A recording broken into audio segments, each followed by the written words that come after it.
Hi guys, it's Ariana. Welcome back to my channel. So for today's video, we're going to be reading some more scary stories. So I don't have too much to talk about in the beginning of this video. I really have nothing to talk about. I'm going to be reading from Reddit today because I have a bunch of stories that this one author submitted to me and I'm really excited to read them. They are all true backwoods stories. So these all take place in the woods and they're super creepy and I'm really excited to read them. So as per usual, I have my wicked candle in here making the whole room smell like caramel apples, and let's jump into the creepy story. So this is from the Backwoods Creepy Reddit, and it is from the author Clyde 2003, and this one is titled Cutting Firewood in the Mountains of Central Idaho. In many rural areas of the American West, cutting firewood in national forest is a necessary chore if you want a warm house through the winter.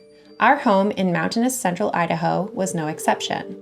It was normal for my dad to pick me and my brothers up after school and head into the mountains for an afternoon of firewood gathering. My dad would fell the trees, then saw them into chunks. My brother and I would have the task of rolling the wood to the truck and loading it.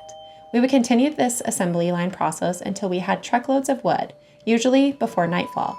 Hot, sweaty, and exhausted, we would pile into the truck cab and make our way down the mountain. At home, the next day, we would unload and split the wood and stack it into neat little rows. This process was repeated until we had a winter's worth of fuel for our house, our grandma's cabin, and any extra for elderly neighbors. This particular afternoon, we decided to try a different logging road on the other side of the valley. This was well outside our family logging area. No real reason for the change, but my dad said he wanted a change of scenery. This logging road hadn't been maintained in some time. Large rocks had fallen, branches littered the path, and my brother and I had to walk out in front, pushing rocks and wood out of the way as my dad lurched the truck up the switchbacks. Yard by yard, we slowly made our way up the mountain. That hike was physically brutal. As we ascended the mountain and got further into the trees, this odd feeling started to settle in. I wasn't sure if it was exhaustion from the hike or something more. There was an electricity in the air, like the whole mountain was buzzing at a wavelength just below our senses. In some odd way, it felt like the mountain knew we were there, and it wasn't welcome to the fact. I wanted to say something to my brother, but before I opened my mouth, my younger brother said, "Does anyone else feel like we're not welcome here?" My older brother and I stopped in our tracks and looked back at him. Both of us nodded in agreement. This moment was broken by my dad honking and motioning us to continue clearing the path. Reluctantly, we pushed forward to a small clearing in the woods when we finally stopped the truck. My dad, oblivious to our apprehension, or simply choosing to ignore it, grabbed his saw and went to work. As the wood was felled and loaded, I couldn't shake this ominous feeling enveloping me in a dark shroud. I noticed my brothers were taking occasional glances over their shoulders as we worked.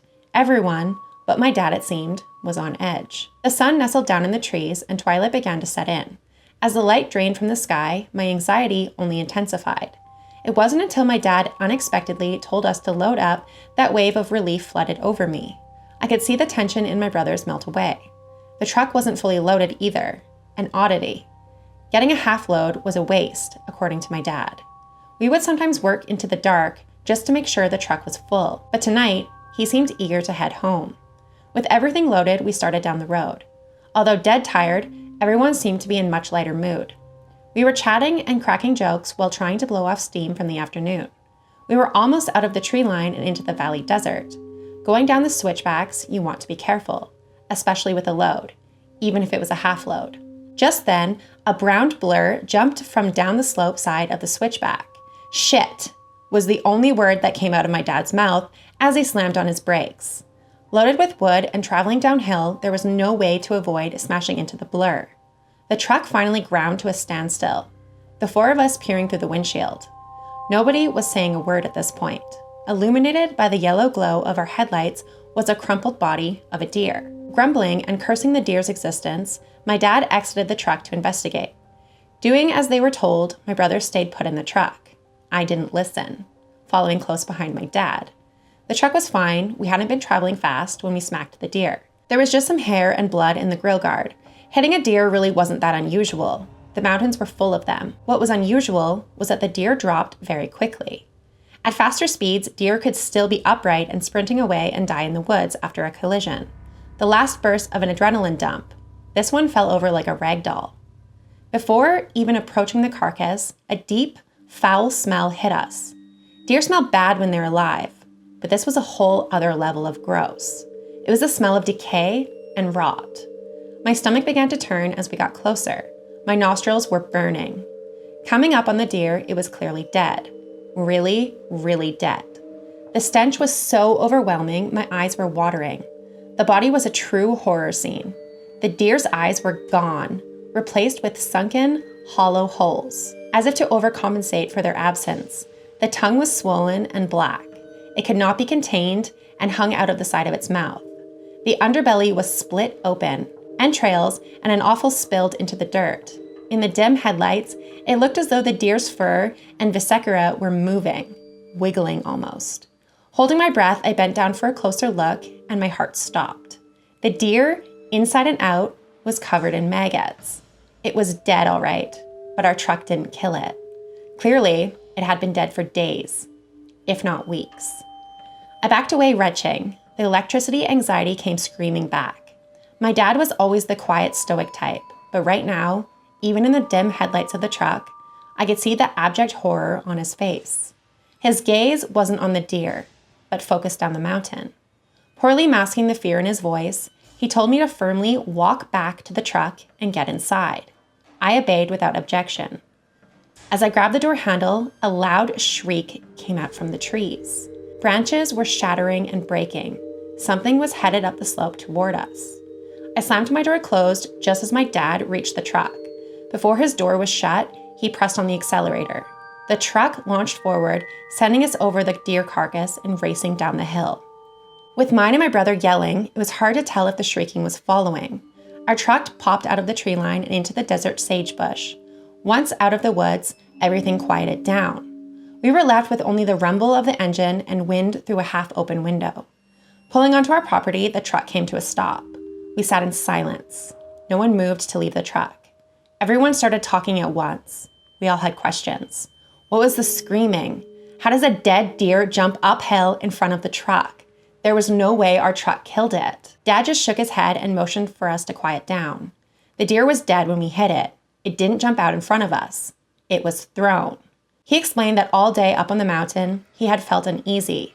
Not wanting to worry us boys, he kept it to himself.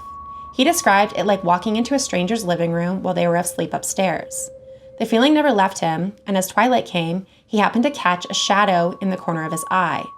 Not far into the woods, he saw figures moving from tree to tree. He couldn't focus on them long enough for a good look before he dodged behind trees. His stomach dropped. Working hard to keep his composure, he hurried us to the truck to leave. It was after hitting the deer and discovering it was long dead that my dad pieced together what was happening. Something threw that deer at us to get us to stop. Before the shrieking began, he could hear something moving in the darkness beyond the road. It was a trap. Running back to the truck could have started an ambush or triggered a prey drive. As we walked back to the truck, the second we were inside, he drove the truck downhill with no intention of stopping for anyone or anything.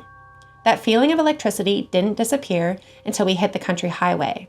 My brothers and I never saw anything as we drove away, but those screams from the forest will never leave my mind. We didn't gather firewood for the rest of the season. For the first time in his life, my dad just bought what we needed. And although we started to gather wood again the next season, we've never been back up that particular mountain. The Forest Service has permanently closed and reclaimed that road. The only way back into those woods is a long hike, one I'm not interested in ever taking. Whatever was on that mountain, whatever threw that dead carcass at us, whatever chased us out of the woods, it did not want us there. It wanted us gone, or worse, it wanted us dead.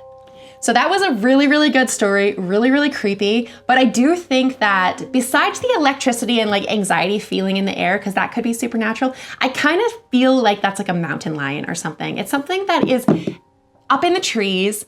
And in Canada in particular, there is a lot of cats that prey up in trees and look down at you and they like pounce on their target. So usually animals, not usually people, but they're up in the trees and they will pounce down and they will kill you. So that just kind of feels like it was like a mountain lion or like a type of cat that goes up in the trees.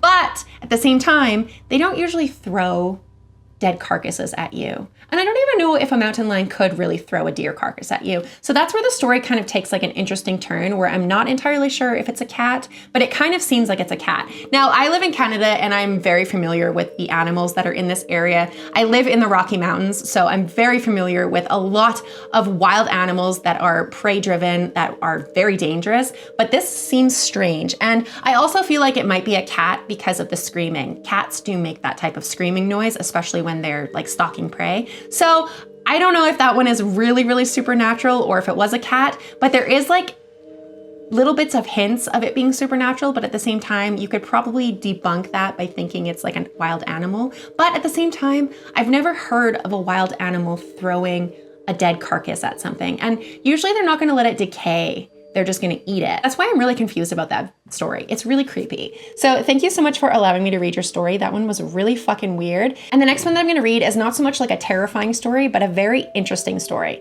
It is the same author, Clyde 2003, and it's with the title, The Frogman from Barney Hot Springs. There's a little hot springs nestled near the peak of the, I'm sorry, I can't say this, Pasaromo Pass in central Idaho. Though it is hidden in plain sight, sitting quite literally on the shoulder of a road, it is not a well-known attraction outside the valley. But the local ranchers are quite familiar with Barney Hot Springs. It's not unusual to drive by on weekends and see several families enjoying the water. Barney Hot Springs, or simply Barney's, is an incredibly remote, even for Idaho standards. It's at least an hour of driving over rutty dirt roads to the small town of Salmon to the north. If you need a hospital, it's over 2 hours to the original hospital in Idaho Falls to the south. To say you're in the middle of nowhere at Barney's is an understatement. But this seclusion is one of Barney's major drawing points. That, and the odd abundance of tropical fish swimming in the year-round warm waters. You can sit back, relax, and take in the surrounding views of the mighty Rocky Mountains with little in the way of distraction. But Barney's isn't all what it seems to be at the surface. An event 40 years ago turned this little hot springs from a local retreat to a local nightmare. On the afternoon of October 27th, 2 truckers stopped for fuel at my parents' gas station in a cafe in Howe, Idaho. They were hauling a load of hay over the pass, headed for a delivery point somewhere in Utah. As the truck fueled, the 2 men settled down at the cafe counter and ordered coffees. Sipping his coffee, the older trucker struck up a conversation with my mother and the regulars in the cafe. He seemed a bit on edge, but was normal in comparison to his younger partner. The young man was clearly shaken and didn't say more than a quiet yes ma'am or no ma'am to my mom. He kept his attention on his cup of coffee he cradled in his shaking hands. As the older trucker and the others conversed, he brought up a peculiar event that had happened to them that afternoon. They had crested the pass and were coming down into the little lost valley. As they approached Barney Hot Springs, standing in the middle of the road was what looked like to be a child. Bringing the truck to a stop, they soon realized in horror and fascination what was before them. It was not a child, but an odd humanoid creature. Its body was slim, with long, slender limbs and a little torso. The head and eyes were large and amphibian-like. It was not standing any taller than a preschooler, and they could see its green skin shimmer in the brilliant midday sun, dripping with water. It was clutching a large bundle of what could only be described as hundreds of eggs. The creature watched the truck come to a stop, then awkwardly walked over to the rest of the road and down an embankment. It was obvious from the trail of water it left behind that it had just come from Barney Hot Springs.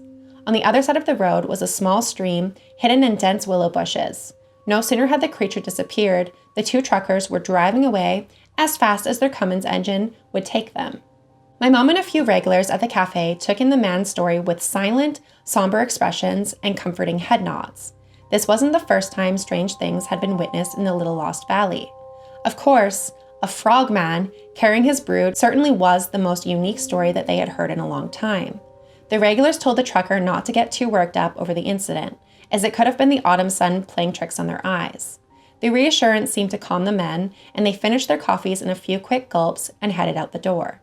My mom and the regulars had a good chuckle over the men's story and went on with their day. The following morning, on October 28th, was one of the largest earthquakes ever recorded in Idaho. The Bora Peak earthquake was a magnitude 7.5 and could be felt hundreds of miles away. It destroyed farm infrastructure, roads, and bridges. It even killed 2 children on their way to school when a brick building in Cjades, Idaho collapsed on top of them. It was a horrific and frightening day for everyone in Idaho. Barney Hot Springs was not far from the earthquake's epicenter and did not escape its wrath. A couple passing visitors near the springs that morning watched in amazement as the water drained into the earth, leaving behind a stinking, mucky hole. Minutes later, to their further astonishment, the water came splashing back into the depression, but was now boiling hot. It was a truly bizarre geologic event to see. The boiling stopped immediately after the earthquake ceased, and the water at Barney's quickly cooled. It's now more of a warm springs, having permanently lost about 15 degrees of temperature after the earthquake.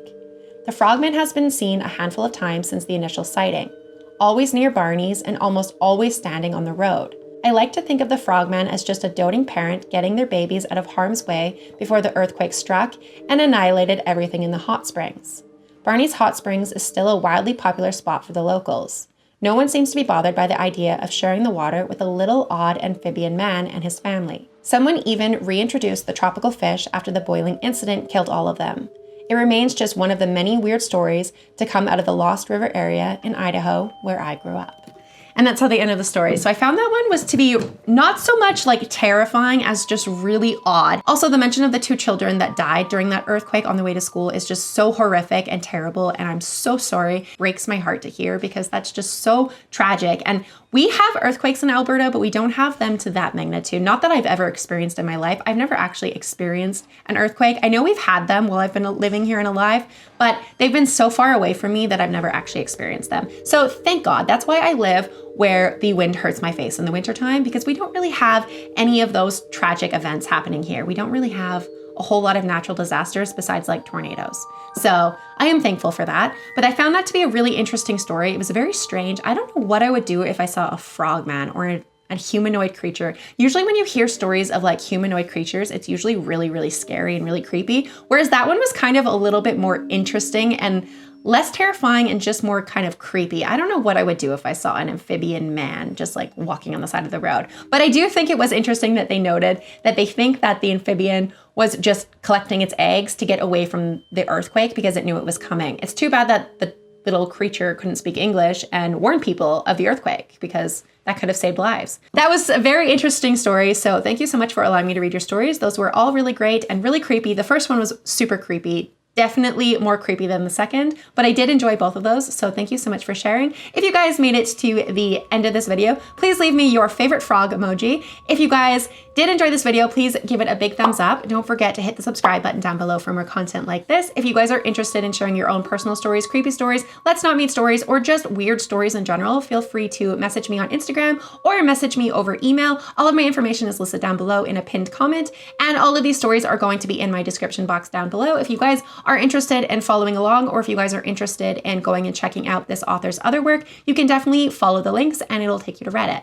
But thank you so much for watching, and happy day 6 of 31 days of Halloween, and I will see you guys at the next video. Bye!